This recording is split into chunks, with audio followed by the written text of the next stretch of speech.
En direct du Vélodrome national de Saint-Quentin en Yvelines, Galastar en piste, en partenariat avec Bimojo, le casque lumineux ultra sécure.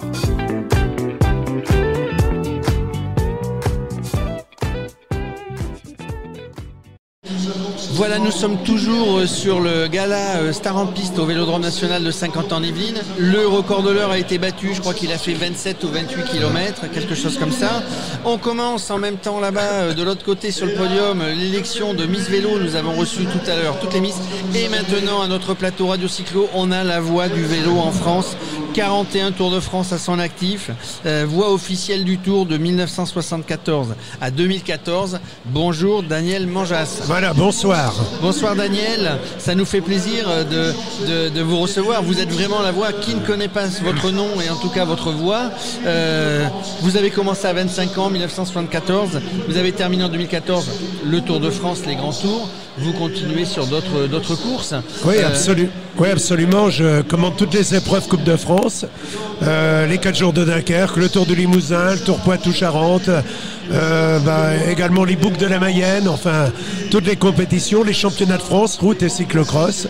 Donc c'est difficile d'avoir une coupure totale quand on a une passion comme la mienne. Alors cette passion, vous l'avez eue très jeune, à 25 ans, même peut-être avant.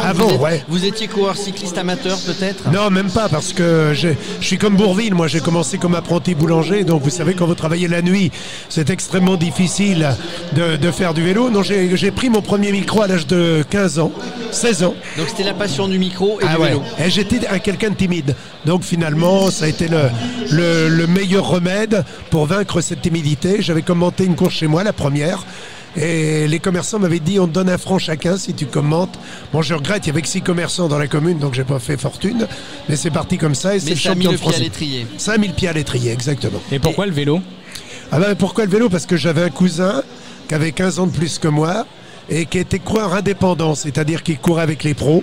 Il était dans l'équipe Rafa Gitane avec Rudy Altig, avec beaucoup de champions à l'époque.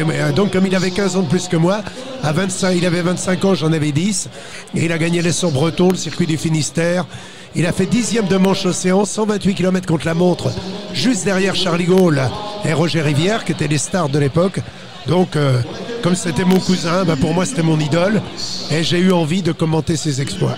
Alors si votre idole avait été boxeur, finalement vous auriez commenté la boxe. On n'aurait pas eu la chance de vous avoir sur les 41 Tours de France. J'allais dire, vous en avez vu passer des coureurs quand même. Oui, parce que j'ai commenté le dernier Tour d'Eddy Merckx. Il y avait Ocaña, il y avait Van Springel, il y avait Poulidor, il y avait encore Gimondi. Et puis j'ai terminé avec Chris Froome, avec Vincenzo Nibali. Quand je fais mon dernier Tour de France, c'est Vincenzo Nibali qui gagne en 2014. Ça doit être sur toutes les arrivées d'être cette voix officielle, c'est le public, parce qu'il y a des millions de spectateurs qui regardent, mais qui sont aussi sur les routes. C'est un truc. Oui, c'est stressant. À la fois c'est jouissif. Faut pas se bourrer, Non.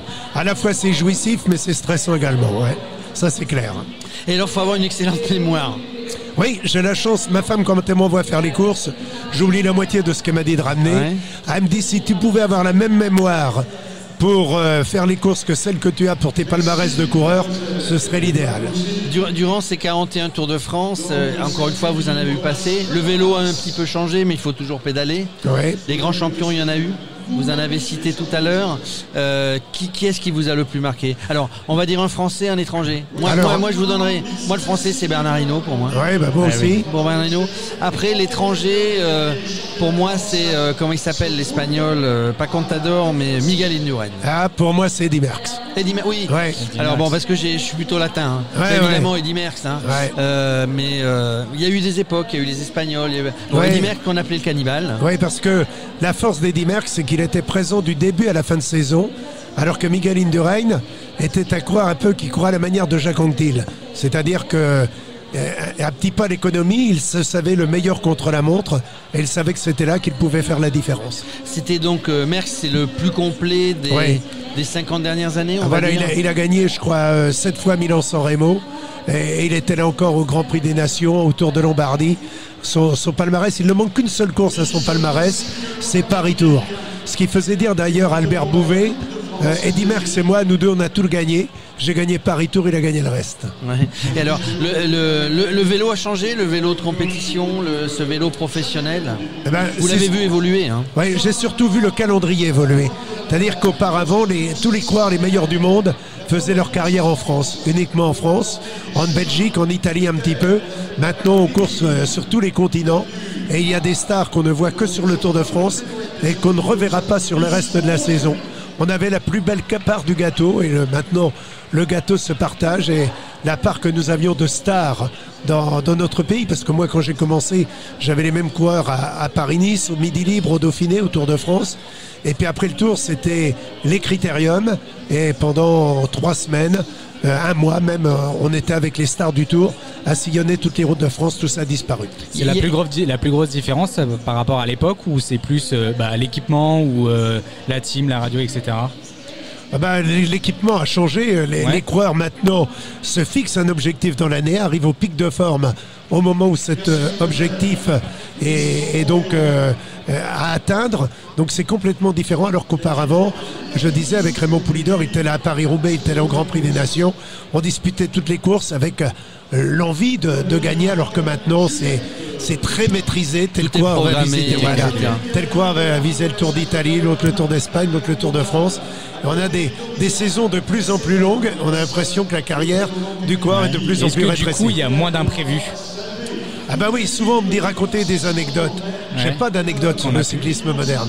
J'ai des anecdotes sur le cyclisme ancien, mais sur le cyclisme moderne, j'en ai pas. Alors l'autre jour, on avait sur le plateau, on était au Festival Bourgogne Vélo, on avait sur le plateau Bernard Thévenet, qui a gagné 75 et 77, et puis Jean-Paul Olivier, une des voix de France Télévisions. Effectivement, donc il nous parlait des anecdotes, etc. Ça a un petit peu changé. Est-ce que vous avez un regret dans la carrière?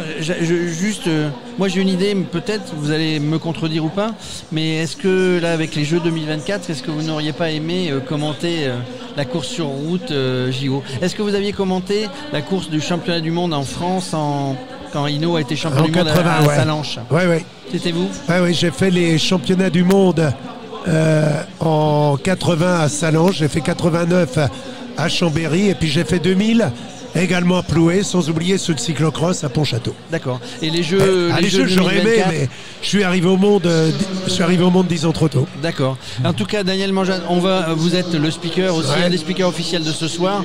On vous remercie d'être passé sur Radio Cyclo. On a essayé de faire court parce que vous êtes très pressé.